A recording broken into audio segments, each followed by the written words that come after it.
মাদ্রাসাই হোক আপনার সন্তানের প্রথম বিদ্যালয়, কিন্তু আপনার দায়িত্ব তো আপনি ভুলে গেছেন।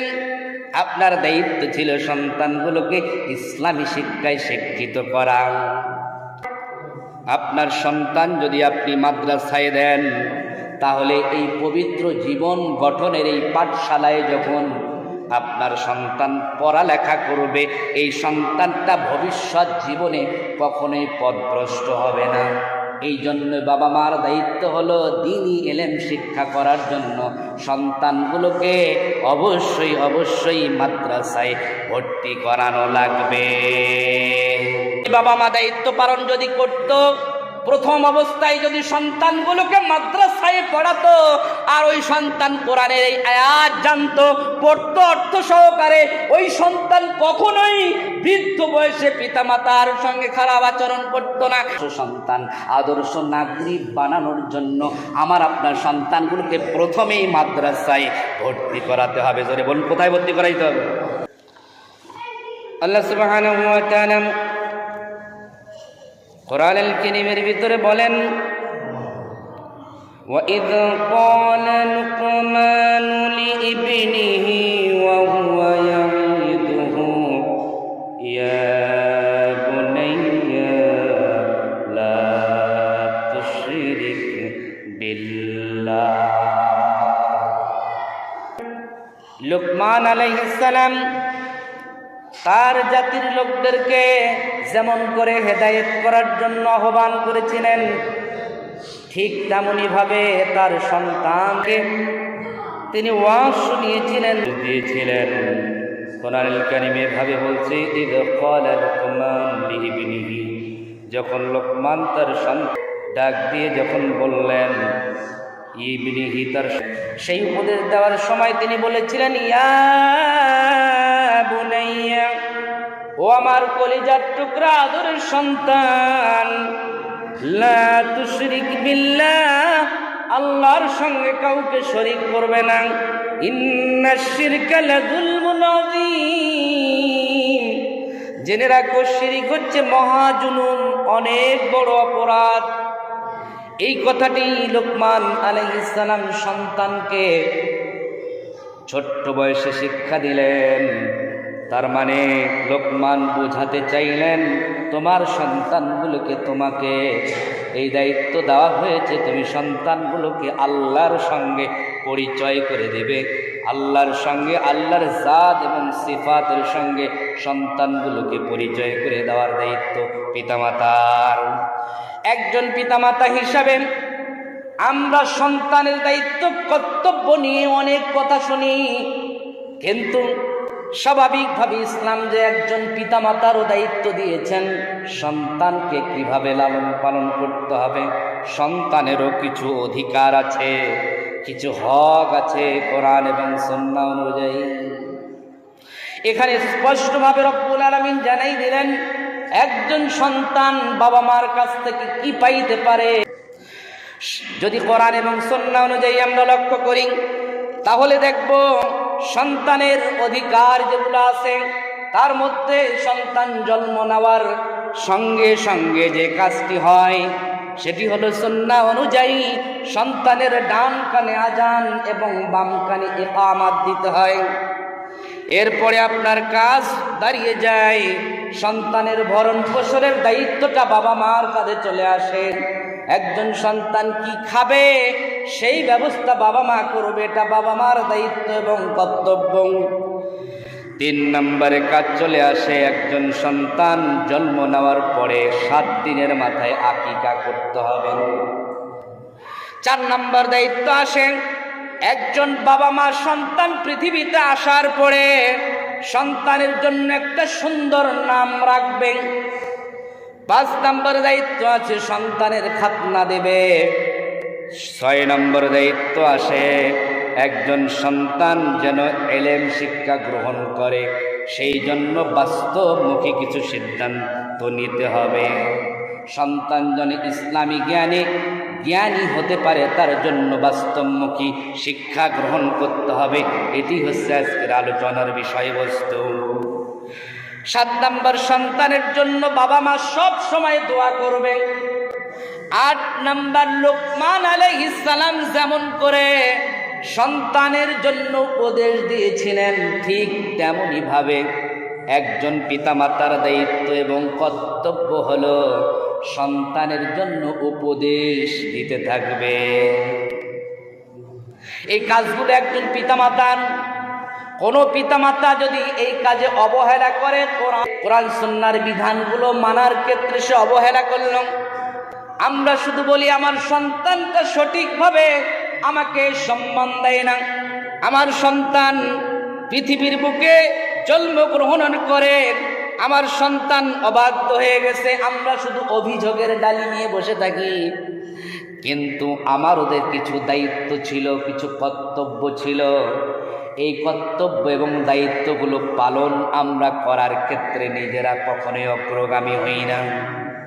আপনি নিজের দায়িত্ব পালন করলেন না, আর আশার সেই ঝুড়ি নিয়ে বসে আছেন, আপনার সন্তান থেকে অনেক কিছু পাবেন, এটা অবান্তর। এই জন্য সন্তান থেকে কিছু পাইতে হলে এই কাজগুলো আমাকে আপনাকে করতে হবে। এর মধ্য থেকে যে আমি 6 নাম্বার বললাম, এলের অর্জন করাতে হবে, সন্তানগুলোকে জ্ঞানী করতে হবে, সন্তানগুলোকে শিক্ষিত করতে হবে, সন্তানগুলোকে ইসলামী শিক্ষায় শিক্ষিত করার জন্য মাদ্রাসাই হোক আপনার সন্তানের প্রথম বিদ্যালয়। কারণ এই ফিতনার যুগে, অশ্লীলতার যুগে, নৈতিকতার অবক্ষয়ের এই সময়ের ভিতরে মাদ্রাসার প্রয়োজনীয়তা অনেক বেশি। কারণ মাদ্রাসায় শিক্ষা দেওয়া হয় তাকওয়া, আল্লাহ ভীতি শিক্ষা দেওয়া হয়, মাদ্রাসায় শিক্ষা দেওয়া হয় একজন সন্তান নিজের জীবনটাকে কিভাবে পবিত্র করে চালাতে পারবে, এটা মাদ্রাসায় শিক্ষা দেওয়া হয়। আপনার সন্তান যদি আপনি মাদ্রাসায় দেন, তাহলে এই পবিত্র জীবন গঠনের এই পাঠশালায় যখন আপনার সন্তান পড়ালেখা করবে, এই সন্তানটা ভবিষ্যৎ জীবনে কখনোই পথভ্রষ্ট হবে না। এই জন্য বাবা মার দায়িত্ব হলো দ্বীনি ইলম শিক্ষা করার জন্য সন্তানগুলোকে অবশ্যই অবশ্যই মাদ্রাসায় ভর্তি করানো লাগবে। কোথায় ভর্তি করাইতে হবে? মাদ্রাসায়। কোথায়? মাদ্রাসায় ভর্তি করতে। কারণ হলো একজন সন্তান যদি মাদ্রাসায় পড়ুয়া হয়, কোনো সন্তান যদি আপাছে টেনে ডাক দিয়ে বলেছিলেন, লোকমান নিজের জীবনের পাঠশালাতে সন্তানগুলোকে শিক্ষা দিয়েছিলেন, ওয়াইদ ক্বালা লুকমানু লিইবনিহি ওয়া হুয়া ইয়াইদুহু, লোকমান তার সন্তানকে বলেছিলেন আর ওয়াজ করেছিলেন, শুনিয়ে দিয়েছিলেন, ইয়া বুনাইয়া লা তুশরিক বিল্লাহ, ও আমার বৎস, আদরের কলিজার টুকরা সন্তান, আল্লাহর সঙ্গে কাউকে শিরিক করো না, আল্লাহর সঙ্গে কাউকে অংশীদার স্থাপন করো না। আপনি কি আপনার জীবনে কখনো আপনার সন্তানকে কাছে টেনে বলেছিলেন, আল্লাহ নামে একজন আছেন, তার ইবাদত করতে হবে সব সময়? আপনি কি আপনার সন্তানকে কাছে টেনে কোনোদিন বলেছিলেন, আল্লাহ নামে একজন আছে, তার সঙ্গে আর কাউকে শরীক করা যাবে না, অংশীদার স্থাপন করা যাবে না? অথচ ইসলাম তো বলে আপনার সন্তানকে আপনার ওয়াজ করা লাগবে, যেমন করে লোকমান তার সন্তানকে ওয়াজ শুনিয়েছিলেন। এই জন্য পিতামাতার অবাধ্য হয় না যে সকল সন্তানেরা মাদ্রাসায় পড়ালেখা করে। এই সমাজের ভিতরে যদি আপনার সন্তানগুলোকে, আপনি তো সব সময় এই অভিযোগ নিয়ে আসেন, সমাজের মানুষগুলো সব সময় অভিযোগ নিয়ে আসে, আমার সন্তান আমার প্রতি কোনো কেয়ার নেন না। কেয়ারিং আমার সন্তানরা নয়, বাবা মার প্রতি কেয়ার নেয় না, এই কথা আপনারা বলে থাকেন। কিন্তু আপনার দায়িত্ব তো আপনি ভুলে গেছেন। সন্তানগুলো, বাবা মার অভিযোগ হচ্ছে সন্তানগুলো আমাদের অবদানকে স্বীকার করে না, কিন্তু আপনার দায়িত্ব তো আপনি ভুলে গেছেন। আপনার দায়িত্ব ছিল সন্তানগুলোকে ইসলামী শিক্ষায় শিক্ষিত করা। আপনি এটা না করার কারণে সন্তান আজ আপনার বিপক্ষে চলে গেছে, আপনার অবদানকে স্বীকার করছে না।